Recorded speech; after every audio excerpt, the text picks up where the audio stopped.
My friends, the silence of the early morning was broken by a tremor that didn't come from tectonic plates, but from the social media servers. While the world tried to believe in the fragility of a technical ceasefire, Donald Trump posted words that made the Iranian negotiators in Geneva check their phones with trembling hands at 3 in the morning. Imagine the scene. High-ranking diplomats, used to polite and bureaucratic language, being confronted with a blunt ultimatum, direct and loaded with a gravity that only those who have seen the Pentagon's new target package can convey. Trump was direct and he wrote on social media, "The clock is ticking. Iran better move fast or there will be nothing left of them. The timing is strange." That post wasn't made impulsively at night. Our analysts confirmed that this message was sent minutes after Trump left a closed meeting with his national security team, where he reviewed the contingency plan for what would happen if hostilities resumed. Trump isn't just threatening, he's signaling that the diplomatic window is closing with the force of a guillotine. And what I'm going to show you now is what happens when fake diplomacy meets reality, and the brutal reality of the new American weapon systems. Because while you're hearing this, Ghost was already flying over the Middle East on reconnaissance missions, just waiting for the green light to turn Iran's Mosquito fleet into underwater scrap. And today we're going to decode why the Pentagon stopped talking and started moving the 105mm sledgehammer into attack position. The whole board has been flipped. It has been put under unprecedented technological pressure. What Iran is facing now is a response capability that challenges its entire defense doctrine built over the past decades. And for you to understand the fury behind Trump's ultimatum, you need to understand what Iran did while the world was talking about peace. For Tehran, the ceasefire was never about diplomacy. It was about logistics and survival, the leaked intelligence data. They confirmed that the regime used every hour since the beginning of the ceasefire for the frantic rebuilding of its offensive capabilities. While the diplomats smiled, the Iranian war machines worked double shifts. The recovery rate of Iranian mobile launchers reached a frightening 70%. Yes, my friends, 70 of Iran's ballistic missile launchers are operational. They are moving missile batteries to fortified underground facilities, bunkers dug deep into the rock, believing that the ceasefire is an impenetrable shield that gives them immunity to reload. Did the Pentagon accept the risk of Iran reorganizing? Because in the end, the antidote is already in place. Trump was warned that Iran is using the pause to strengthen its targets. His response was brief, much stronger, he said. That phrase, much stronger, sent via Axios, is a direct, hard-hitting rendering. It means that what we saw in Operation Epic Fury in February and March, which already destroyed defense networks and command centers, was just the baseline. The ceiling now is total annihilation. The ceasefire is on life support. And the device keeping that heart beating is in the hands of a man who just saw satellite photos of Iran's new mobile launchers coming out of the caves.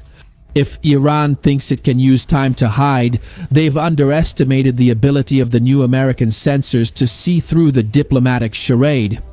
By concentrating assets in bunkers and fixed installations, the regime runs the strategic risk of turning its defense infrastructure into static targets for the new generation of American bunker-busting munitions. And what about Pakistan, you ask? Well, they're hiding Iranian spy aircraft while pretending to be mediators. The betrayal is systemic. If you made it this far, subscribe, turn on notifications, and like the video. Check this out.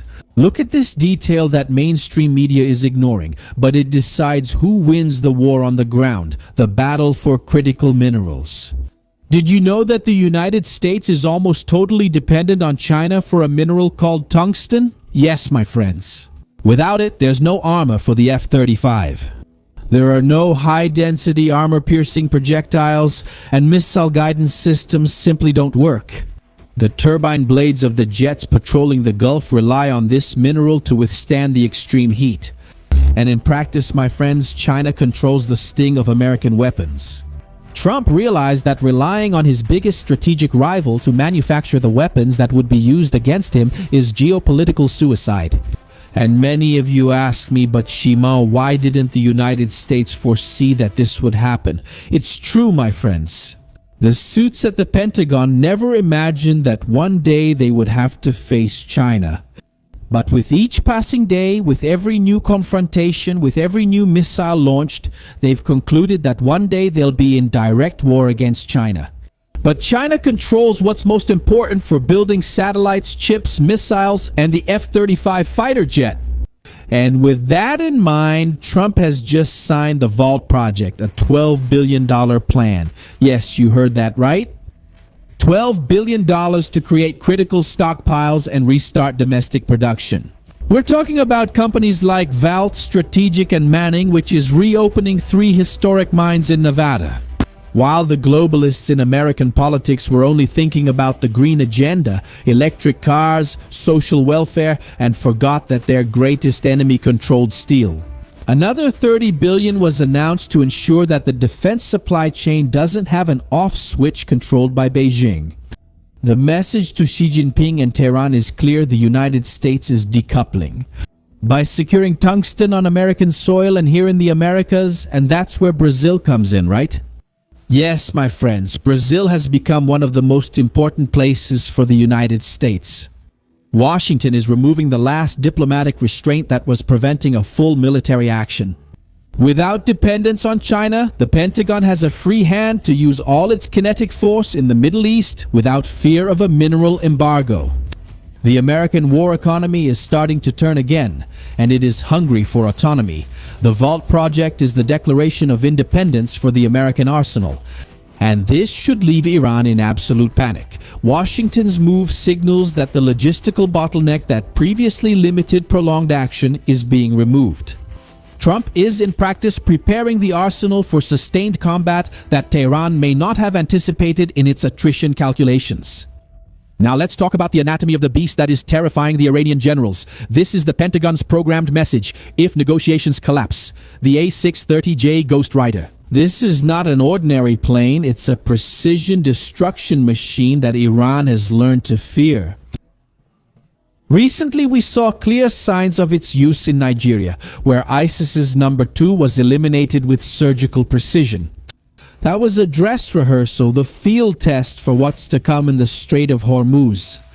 3 of these aircraft have already been tracked through open source data. Passing through England on the way to the Persian Gulf, one of them carries the call sign NYX, the Greek goddess of the night. Yes, my friends, it's no coincidence, it's the morbid humor of the Pentagon's weapons officers. The GHOSTRIDER is built on the AC-130J Commando 2 airframe, but modified by the Special Operations Command. The goal is to be a flying nightmare. Equipped with 4 Rolls-Royce engines of 4,700 horsepower each, it reaches 644 kilometers per hour. With a range of 4,828 kilometers, it carries a 30mm automatic cannon, the Gal-23A, to clear the deck.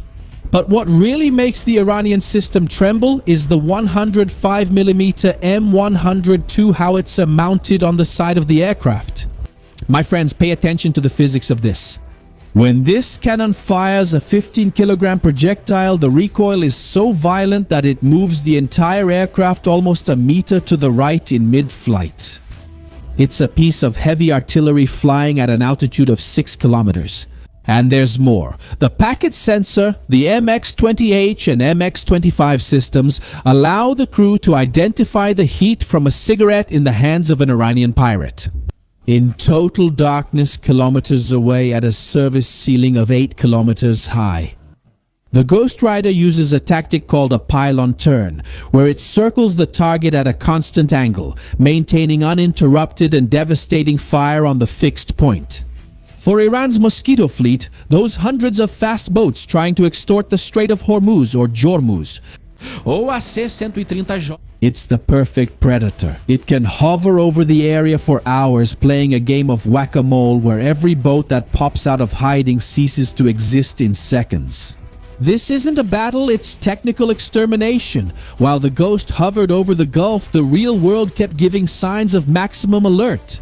On Sunday, 3 Iranian drones hit the perimeter of the Baraka nuclear plant in the United Arab Emirates. 2 were intercepted, but 1 hit an external power generator. Iran is attacking the energy infrastructure of Gulf partners during the ceasefire, trying to show that it still has teeth. They're flying drones through Iraq to mask the origin, pretending the attack came from another nation, but the electronic signature doesn't lie. The keys to those launchers are intact. At the same time, the Pentagon took a giant step. It signed contracts with OPEC, PNA, Google, Microsoft, Amazon, and SpaceX to integrate artificial intelligence directly into secret military networks. Yes, my friends, the goal is clear: autonomous weapons. With a budget of $13 billion, yes, you heard right, $13.4 billion requested for 2026. The United States is preparing systems that can make firing decisions in milliseconds. General Dom Kenney was clear: autonomous weapons will be an essential part of everything we do in the future. In the Strait of Hormuz, this means that underwater and aerial drones will hunt the Iranian fleet with relentless mathematical efficiency without human hesitation. AI at the trigger is the end of attrition warfare. It's the beginning of algorithmic warfare. And what is Iran's diplomatic response? Well, they sent a counter-proposal via Pakistan. The proposal has 100 pages of demands. They want money, an end to sanctions, and recognition of sovereignty over Hormuz. Now, the bottleneck of global oil would simply be in the hands of the Ayatollah regime. But the bitter detail is that the section about the nuclear program, the reason for the entire Operation Epic Fury, is intentionally left blank. It's a pyramid scheme. They want you to pay the $270 billion membership fee in reparations for everything that was destroyed in the first phase of the war. But the final product, denuclearization, will never be delivered. They're trying to sell land on the moon while GHOSTRIDER is hovering vertically above their heads. Iran has never won a war, but it has never lost a negotiation until now, and Trump isn't buying the product they're trying to sell. The United States is playing two-track chess. On the public track, it's an ultimatum. The clock is ticking. Move. This keeps maximum pressure and prevents the regime's radicals from taking over the narrative. And on the behind-the-scenes track, he talks with Netanyahu in Israel and they make a plan, but they offer an exit ramp so the negotiators can save their necks before GHOSTRIDER starts the cleanup job. Iran is at a terminal crossroads. Its air defenses have been decimated. Its only hope is a naval guerrilla campaign against the American Navy, which was specifically designed to annihilate. They're trying to buy time, but time is exactly what Trump said has run out. But I want to hear from you. The board is set. Will Iran take the off-ramp, or will it test the power of a 105mm howitzer flying 6 kilometers high? Leave your comment with just one word: exit or conflict. I read all of them and use your insight to adjust our next intelligence analyses. We're talking about the anatomy of a war that's already begun behind the scenes. If you want to continue this topic with information that censorship doesn't allow us to show here, come to our Bunker de Inteligencia. We are more than 3,000 analysts funding the truth. The link is in the description, in the pinned comment, and also here in the QR code appearing on your screen. Is it hard to decode the future? Don't get caught off guard. We also created a channel for TV shows and movies that even cover this conflict in the Middle East. Link in the description, in the pinned comment, and in the card that appears here on your screen. Now share with your friends, subscribe to the channel, turn on the notification bell, leave a like, blend your mind. I'm Shimon Oliveira, and I'll see you in the next video. See you then.